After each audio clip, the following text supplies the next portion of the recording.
Guatevisión presenta.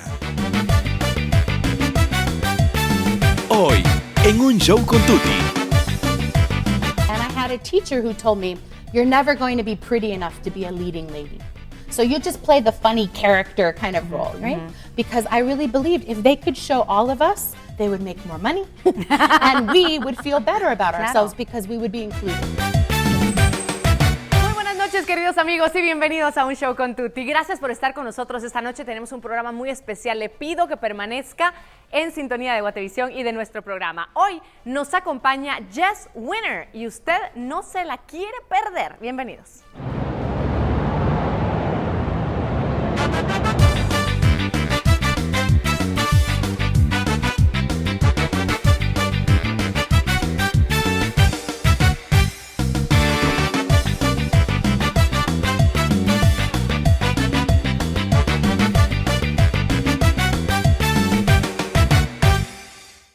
Gracias amigos por acompañarnos esta noche. Hoy en el programa tenemos a una de estos personajes que cambian paradigmas, que se enfrentan con las sociedades, con nuestras formas de pensar, con las creencias que vamos inculcando peligrosamente muchas veces a nuestros hijos, a nuestras hijas. Quiero que conozca a través de esta cápsula, primero, antes de presentársela aquí en el set, a Jess Winner.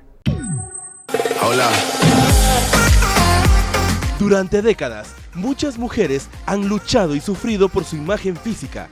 Hoy, esto está cambiando gracias a la iniciativa de una increíble mujer. Jess Winner posee más de 20 años de experiencia y ha trabajado con grandes empresas, diseñando campañas publicitarias que empoderen y expandan la imagen de las mujeres modernas. Con una personalidad vibrante, mucha honestidad y humor, Jess enseña a mujeres alrededor del mundo a sentirse bien consigo mismas. Hoy en nuestro programa recibimos a esta maravillosa mujer que busca que todas las niñas y mujeres se quieran exactamente como son. Ella es Jess Winner.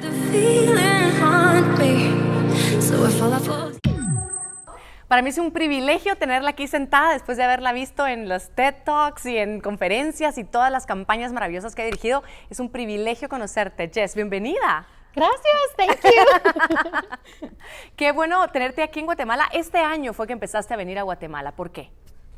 I just came to Guatemala for the first time in January and I fell in love. And I came with my husband and we came to be a part of Starfish. Sí. We were sponsoring a girls' education and I had never been to the country before. But obviously for 22 years, I've been working in the field of women and girls. And so I knew about some of the struggles that Indigenous women have all over the world. Was very interested to come to Guatemala and see a program that was working with girls. And I fell in love with the country. I fell in love with the people. Mucho linda. Qué linda, gracias. And I fell in love with the program. I fell in love with the positive solutions-based program here. Yo quisiera conocer un poco, Jess, ¿por qué tú llegas a encariñarte, a ser abanderada, por así decirlo, ¿cómo se dice? Vocera de la autoestima, del autoconocimiento, del poder de las mujeres. ¿Por qué? For me, it's personal. So I grew up as a little girl in Miami, and it was at a time where I didn't see a lot of girls who looked like me on TV. I didn't see curvier girls. I didn't see girls with curly hair. I saw one type of beauty, white, tall, thin. And I wanted to fit in. I wanted to be included. And so it got me thinking, how am I going to change that?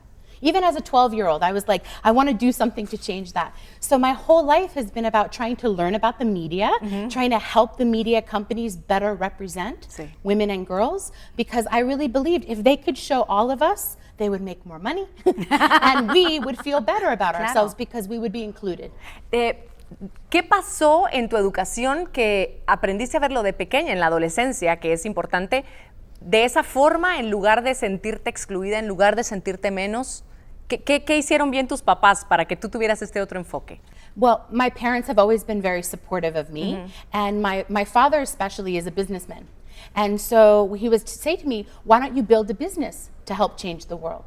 You know, you don't have to just sit in your room and be sad. What are you going to do about it? So I would write.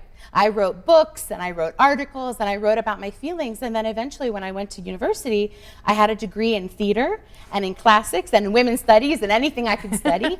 And my life just kind of became open to how do I make business and social change? How do I mix them together? So my parents have always been like rooting me on to do that, and it makes me passionate to help other families do the same for their girls. Tú hablas mucho de la autoestima y la confianza y cómo la confianza se va construyendo y cómo muchas veces entendemos mal qué es ser confiado, ¿cierto? So sometimes girls get their confidence cues from a lot of different places. Sí. They come from their family first, right? First is your family, then it's your friends at school and your teachers, and then it's in the media. But right now we have so much social media. Media is everywhere. It's on our phones, it's on our computers. So we get it all the time. So parents can't even keep up with their children and be kind of helping them through it. So I feel like girls right now are inundated with the images that they see, and most of the images are not very healthy. They're very airbrushed, they're very photoshopped, they're very phony, and we think that's the way we have to be, but Sí. when you're a little girl, you don't know any better. So you look at that image and you think, oh, that's what I have to look like, but I Claro. don't look like that. Claro. And so it could set your life in a different path if you don't feel good and confident about who you are.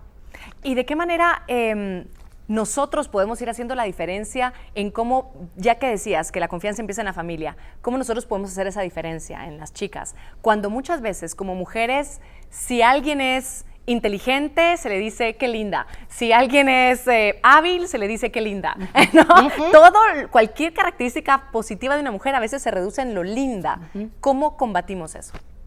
We have to think about girls in a yes and, right? Okay. So yes, they are beautiful and they're smart, right? Yes, they are pretty and they can kick a soccer ball. So, girls don't have Sí. to live in one world. Sí. And I think parents, we have to change our language. We have to talk more to our girls about what's inside of them. Who are you? What do you stand for? What do you value? What do you want to deliver to the world? And most important is education.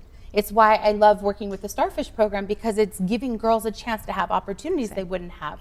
So I think it's about treating girls like a whole person and not just their physicality, because we're so much more than that. Sí, definitivamente. ¿Qué hiciste o si te pasó alguna vez que alguien te atacara, que alguien te señalara, que alguien te juzgara mal por tu físico? ¿Cómo tú lo enfrentaste? ¿Cómo tú lo asumiste y lo interpretaste? Well, I went to a school for the performing arts, so I've always loved theater. And I had a teacher who told me, you're never going to be pretty enough to be a leading lady. So you just play the funny character kind of role, right? And I was 12, and I remember thinking, but that is just one man's opinion of me. So I went home and I talked to my parents and I said, this hurt my feelings and I was really sad. But I had my mother said to me, but that's one person's opinion. And if you let one person lead your life, then you'll let everybody lead your life. Wow.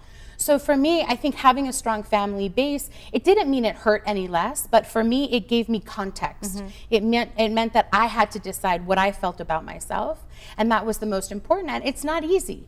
It's definitely not easy being a young woman today in the world. Sí. Globally, there's a lot of pressure on girls, not just in the United States, not just in Guatemala, but in todo el mundo, all over the Sí, world. sí, sí, sí. I work with girls everywhere, and whether they are wearing, burqas or bikinis, it doesn't matter. They feel a pressure to be something that they're not.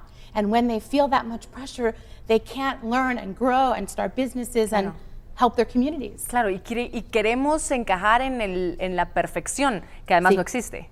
Yeah, that perfection is a trap, and it keeps you trapped. It doesn't let you kind of live your full life. And I think it also traps boys too. I don't think it's only for girls. I think there's a pressure for boys and men. It's different. It may not be about beauty, but it is about masculinity, and it is about living into a certain ideal.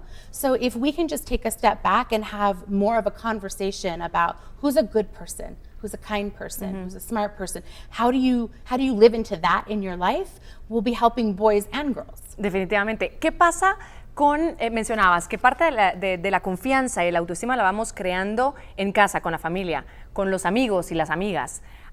Y ahí hay un punto difícil también, cuando todo el mundo de tu misma edad quiere ser la Barbie, ¿no? La muñeca perfecta, ¿cómo asesoramos? ¿Cómo nos enfrentamos a eso? Well, now in the work that I do where I consult with businesses, we're helping to change the dolls Sí, so sí. that they look like everybody. But I think, anybody who's a parent knows that when your child goes to school, that group of friends becomes very important. Sí. Sometimes even more important than your family. So it's not to compete with that, but it's to keep reinforcing the values, your family's values about your respect for yourself and your body, your respect for others. And I think encouraging girls to see lots of different role models out there, to see women like you, to see women like me who work in the field, who tell stories, who make businesses, you know, having a lot of different examples I think will help. And obviously as parents, we want our children to have good role models, but we also have to be those role models. ¿De qué manera podemos, te cuento una anécdota personal? Hace unos años mis hijas decidieron que querían hacer un poco de ejercicio de cierta clase y entonces fueron a este gimnasio y la más pequeñita es una niña grande también y salió el primer día llorando porque le habían dicho la gordita y la hicieron a un lado. ¿De qué manera? Yo sé que así como a mí me pasó en ese momento, a muchas otras mamás les ha de suceder. ¿Qué deberíamos responder a nuestras hijas? ¿Cómo resolverles ese momento siendo ellas tan pequeñas también? Well, we also forget that moms are still girls inside, right? We still have the same feelings that we had when we were a kid. So when we see our children hurting, it hurts us too. But also women, we don't have to compete with each other. There's enough to go around, right? There's enough, strong women to be role models for everybody. So I feel like when we see our children hurting, when we see them competing or feeling like there's a lack of abundance, it's our opportunity to look at ourselves and say, what can I do differently to help model this for my daughter? How can I help have a conversation with her? And by the way, I don't think parents have to know everything about what we're helping with our kids. I think it's okay to say, you know, I felt this way when I was your age too. I remember how that felt. Because I think a lot of times our young girls are looking for that honesty and authentic communication. ¿De qué manera nosotros podemos no criticar el tamaño o el peso? Porque ¿qué es lo que sucede? Muchas veces, en este caso específico, uno dice, no, mi amor, tú no eres gordita, como si eso fuera algo negativo, algo malo, algo con que se castiga a las personas.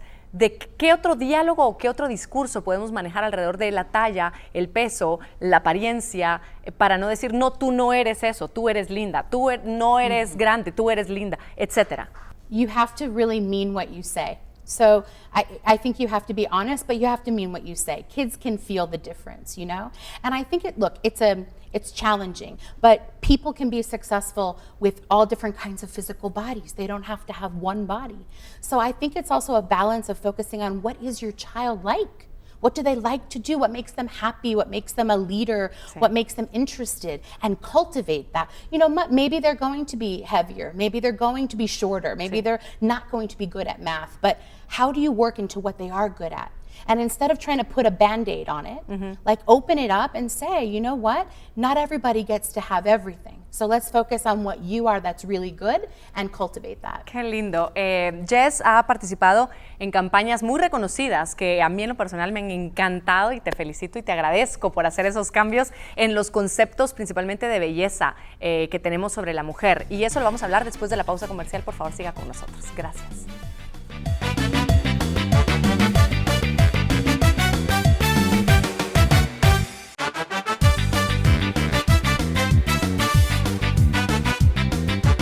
Al volver.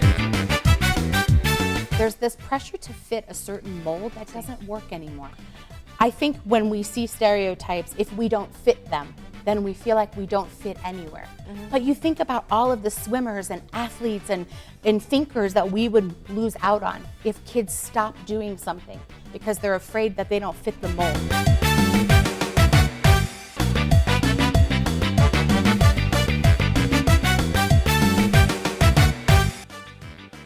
Gracias amigos por permanecer en sintonía. Pido por favor a los papás y a las mamás, a los dos, no solo las mamás, que conste, que se queden en sintonía, que escuchen, porque la educación y la manera como llegamos a nuestras chicas principalmente, pero los niños también, es muy importante que vayamos cambiando el chip de cómo vemos y cómo conceptualizamos a las mujeres, cómo somos no complementos, usted se encarga solo de esto y usted se encarga solo de esto, sino cómo juntos podemos enriquecernos de las cosas lindas que tiene uno y los talentos que tiene el otro y la fuerza que tiene uno uno y las maravillas que sabe hacer el otro, y así es como en la vida nos podemos enriquecer realmente. Jess Winter es una mujer que le invito a usted que investigue más de ella, más allá de lo que vaya a ver en este programa, porque en una hora es difícil condensar todo lo que ella ha hecho al respecto, y me da mucho gusto tenerte aquí en Guatemala y aquí en Un Show con Tuti. Desde la primera vez que viniste a Guatemala quería conocerte y no pudimos vernos, creo que no coincidimos en horarios, pero de igual forma, decía antes de la pausa comercial que tú has participado en el cambio de concepto de la belleza.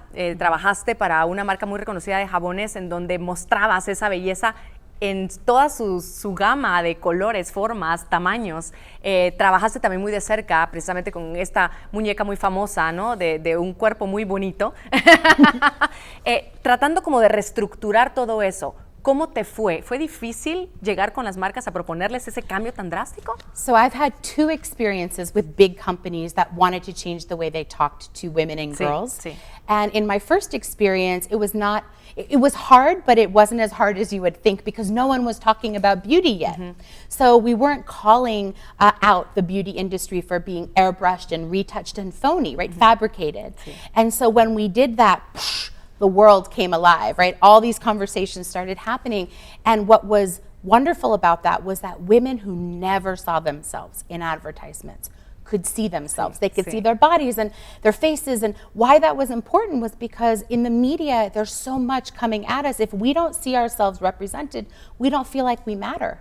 So for that company, I think they realized that they had a really big responsibility to help the next generation of girls. And that's where my passion comes in, which is making sure that we have girls' education all over the world to help them critically think about the media and to help their parents to critically think about the media because they don't always know how something gets made and how much fabrication goes into it. And then my second experience with the dolls was really wonderful because it was so not expected, you know? And I think it was way over time, but it was very heartfelt inside of the company. So when you have all of these people who say, yes, we're going to do the right thing and we're going to do the right thing for business, and it worked, the sales are up, more people are looking at, you know, the dolls and feeling themselves connected to it. And for me, as a consultant and as an advisor, it's just the best feeling in the world to know that you can take an idea and help support a business to make better changes. I really do believe that the future of our world is about educating girls and bringing those messages into business. When you change a girl, you change your whole community, your whole country. Con todo esto que has estudiado acerca de las mujeres, de nuestro autoconcepto, de eso que arrastramos muchas veces de generaciones pasadas, de qué tenemos que ser, cómo tenemos que ver, etcétera. ¿Cuál crees tú que es de las carencias más grandes que tenemos nosotras las mujeres? I think that we have to be kinder to ourselves and to other women. I think there's so much pressure, whether you've grown up in a traditional household or whether you've grown up in a different kind of household. There's this pressure to fit a certain mold that doesn't work anymore. Families don't look the way we think they often look from media and from TV and movies, right? Everybody's family is different. You could be living with your grandparents. It could be living with friends. You could be, your single parents. And so I think if we can just be kinder to each other, especially to women, to say that there's lots of different ways to be successful in the world. You don't necessarily have to follow one path. That's very revolutionary. I know that's like a big concept for people, but I think it's important because little girls are watching and they're listening.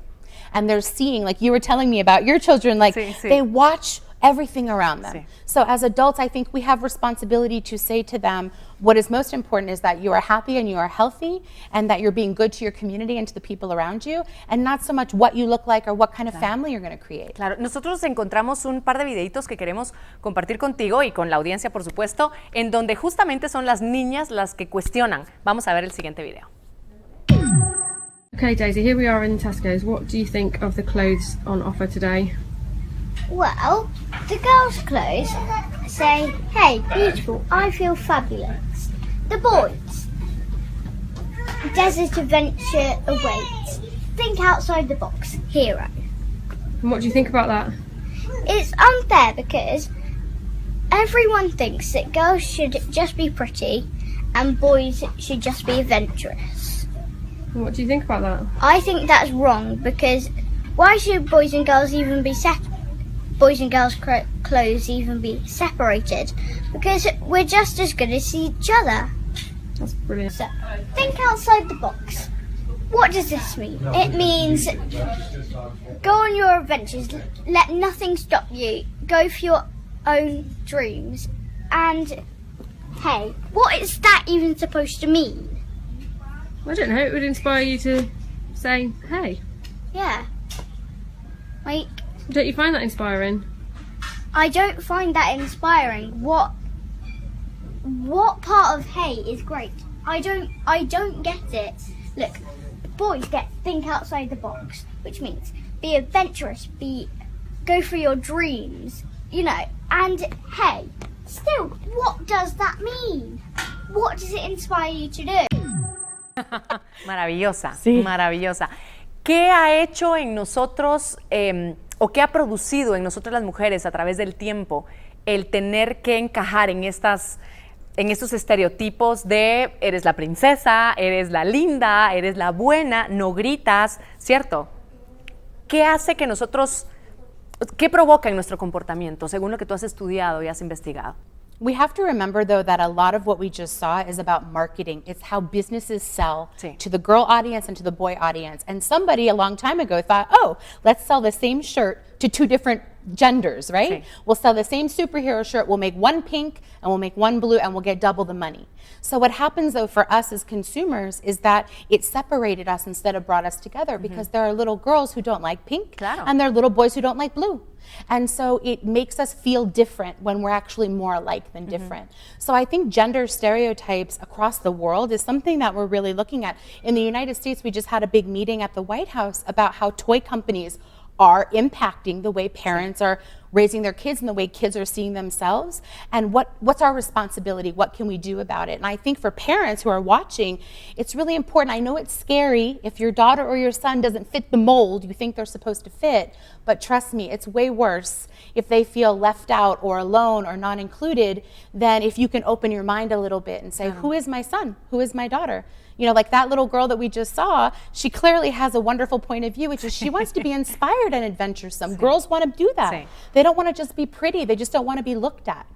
Y lo que sucede muchas veces es que cuando vamos nosotros limitando y hacemos creer a nuestros hijos que no son aceptados porque no encajan dentro de no, tú tienes que ser, no te comportes así, las niñas no hacen esto, los niños no juegan lo otro.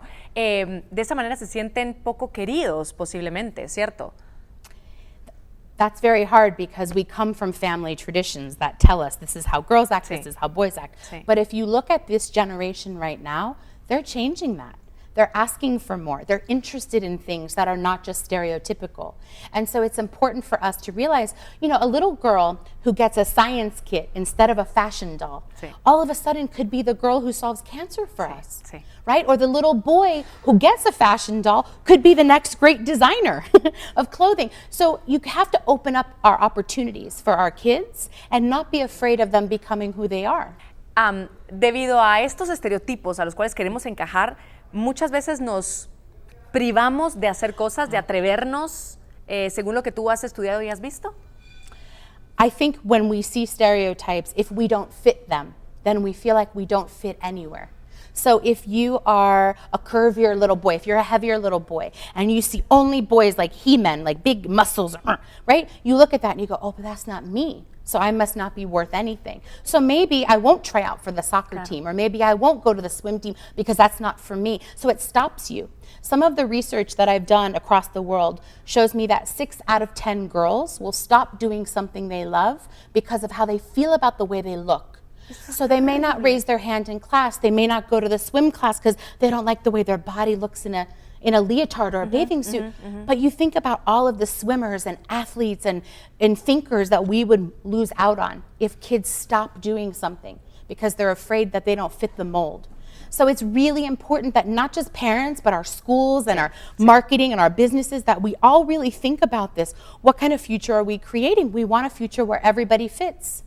Me tengo que ir a la pausa comercial nuevamente. Yo quiero agradecerte que sigues con nosotros. Vamos a hablar al volver un poco también de cómo, ya que hablamos de autoestima, cómo empezar a conocernos y apreciarnos también desde esta otra perspectiva. Y más adelante hablaremos de lo que ya se está haciendo también en Guatemala, que es extraordinario. Vamos a la pausa y volvemos. sería la Madre Teresa de Calcuta, ¿verdad? Por su humildad, por su sacrificio. Nunca tuvo temor en acercarse a un leproso, a una persona con SIDA. Sí, mi mamá, y es mi mayor ejemplo porque ella es trabajadora y siempre está pendiente de nosotros. Bueno, yo admiro a mi mamá porque es una persona que ha sabido luchar, me ha enseñado cómo llevar mi vida con buenos pasos y pues ella salió adelante y es algo que se admira desde chiquito hasta grande, ¿verdad? Mi mamá, porque siempre ha sido la mejor madre, me ha dado los buenos valores, una buena educación. Claro, para mí hay una mujer ejemplar que fue mi abuela. Ella fue abuela, padre y madre para mí y siempre trató de darme lo mejor.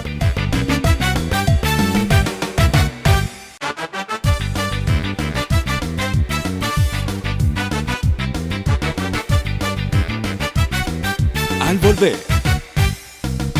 They can see a father who helps with the dishes and changes diapers and reads bedtime stories to their daughter. They don't see a weak man, they see a father. So everybody wants to feel confident, but confidence isn't just a place to get to and then you stop, you're done. Well, I'm confident, okay, right?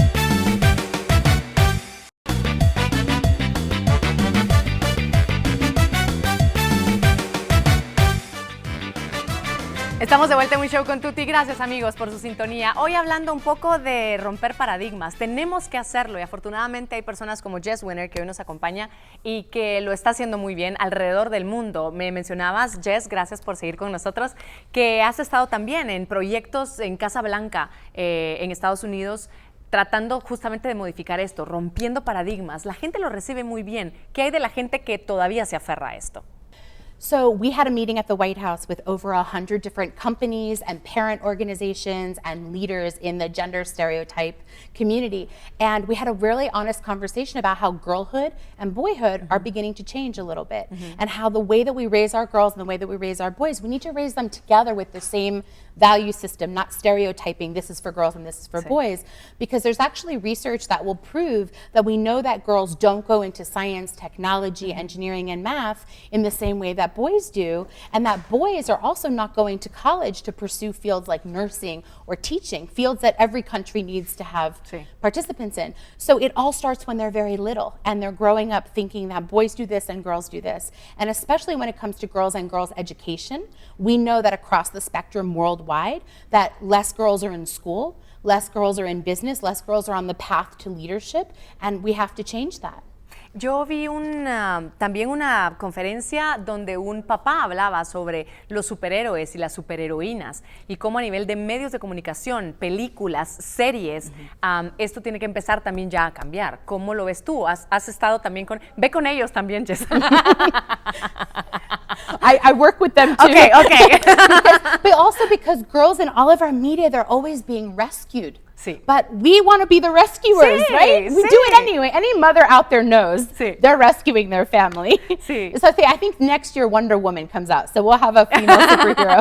Perfecto. ¿Cómo, Jess, empezamos? Tú dices, para quererme todos lo sabemos, tengo que conocerme. ¿Cómo empezar a conocerme y aceptarme? ¿De qué manera tú has visto que funciona esto? Listen. I think that we have to listen. We're so busy. We're on our phone, we're on our computer, we're on the television. We make ourselves so busy that we forget just to be quiet, just to be still, just to hear ourselves. So I can't know what I'm really feeling if I'm running all the time. And then we have these big explosions because we haven't been dealing with our emotions. So when I work with women around the world, we talk a lot about self-discovery versus self-esteem. Okay. So everybody wants to feel confident, but confidence isn't just a place to get to and then you stop, you're done. Well, I'm confident, okay. Right? It's like your car. Sí. It's a gas tank. You have to keep filling it up. You can't fill it up once and then be confident the rest of your life, right? So it's about a way of being. And so also with that, it means you have to be kind to yourself, listen, embrace the failure because we all fail. And I think accepting the fact that you're not perfect is really important because when you take the pressure off, Claro. then you can figure out who am I, what do I care about, what am I about? And going back to our prior conversation, that's going to help our children because they're going to see us not trying to keep it all together, but trying just to be a really happy, healthy human being. It's way more important than the money we make or the, titles that we have. It's like the time that we spend with each other. You can't get that back. ¿Qué hay del rol de mamá que se nos ha enseñado? La mamá que sacrifica todo por sus hijos, que deja sus sueños a un lado por sus hijos, que no come por sus hijos. Todos lo hemos conocido y a lo mejor lo hemos hecho también. ¿Este rol es funcional o hay que cambiarlo también? I think it's based on the person, to be honest. Okay. I couldn't say across the board, don't do this or do this, but I would say this. Listen to yourself. If you are the mother who is sacrificing everything, but you don't really want to, what you want to do is go to school, or you want to start a business, or you want to do something else, listen to that. Because if you try to pretend that you're doing everything for everybody and you're not perfect, then you're going to explode inside, right? You're going to feel bad about yourself. You're going to get angry. You're going to get sad. You're going to get depressed. So I think it's up to women to decide what really makes you happy. If being at home with your children or being in the workforce or doing both is what makes you happy, then try to create a space to do it. And the same thing for men. I think men also need to be given permission to not have to fit into all the cultural norms, because it can be very restricting too. And I know for people who haven't thought about this before, this could be very frightening. It's like, whoa, what's it going to look like? But I think that around the world, we're finding, women especially, that they have so much to offer the world. And so sometimes raising children is the way they do that. And sometimes being in their community is the way they do that. And they can have a little of both. They don't have to only have one or the other. Ya que has hablado de los hombres, también me llamaba la atención y quiero que me digas cuál es tu punto de vista sobre la pareja. ¿Cómo hemos funcionado hasta ahora en países como el que tú vienes? Yo sé que esto ha cambiado. En mi país, en Guatemala, todavía existe un gran machismo en la sociedad. Sí. ¿Cómo podemos ir rompiendo esos estereotipos? Las mujeres, los hombres que nos están viendo y que creen en que hay que romper los estereotipos principalmente, ¿cómo lo hacemos? Well, I'm living a very unique relationship because my husband is Mexican and there's certainly machismo in his culture. And when I met my husband, what was so fascinating, he knew what I did for work. He knew I worked with women and I was about confidence. And I think because I was so open to who he really was, I didn't care that he was a certain kind of person. He also said, I'm happy to not be machismo all the time. Like that's not who I am. I'm sensitive. I'm smart. I'm caring. I want to relate to you in a way that doesn't make me fit into a stereotype. Claro. But he didn't have the experience to do that before we came together to say, let's be different, right? So I feel like men. Think about your little boys out there, right? They're sweet. They're loving. They're nurturing. And I think at some point we make them stop that. Sí. And so we reap the benefit of that and the hurt of that in culture when we don't have men who are connected to their feelings. We need them to be connected to their feelings. We need women to be connected to theirs. And stereotypes don't let us do that. And especially for men, nobody talks about this. So the fact that you're even saying this on your show is amazing because we don't give enough chance for people to say and for men to say and boys to say, I just want to be me. I don't want to fit into some sort of machismo example or stereotype. Claro, y los libera porque les da la oportunidad de experimentar mucho más de ellos mismos y a nosotras nos da la posibilidad también de experimentar mucho más de nosotras mismas y en pareja, que puede ser más enriquecedor para los niños también.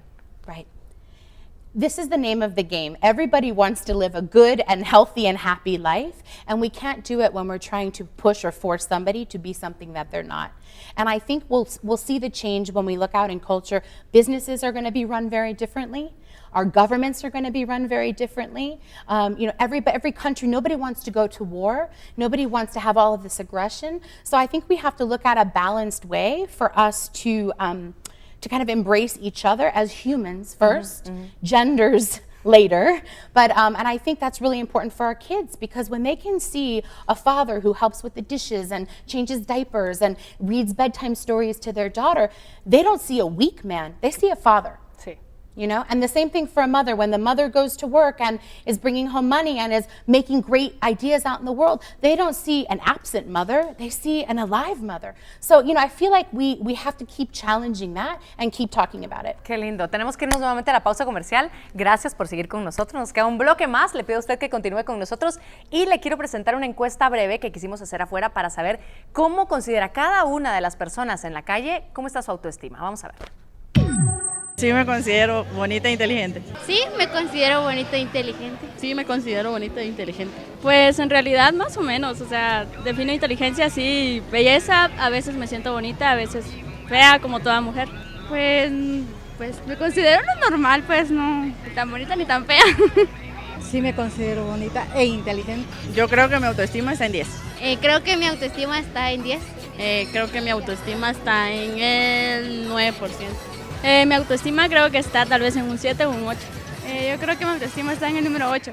Mi autoestima está en el número 10. Estoy segura que me autoconozco. Por los objetivos que me marco, los llego a cumplir.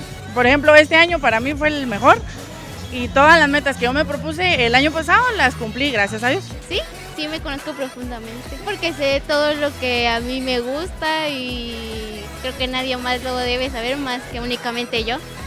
Todavía no, me hace falta por conocerme todavía. En realidad hay cosas que voy experimentando en mí, entonces quiere decir que me voy conociendo conforme voy creciendo, o sea, no me he llegado a conocer completamente. Sí me conozco lo suficiente. Yo creo que me autoconozco más que suficiente. Por todo lo que pienso, por todo lo que hago, por todo lo que realizo y por todo lo que he logrado.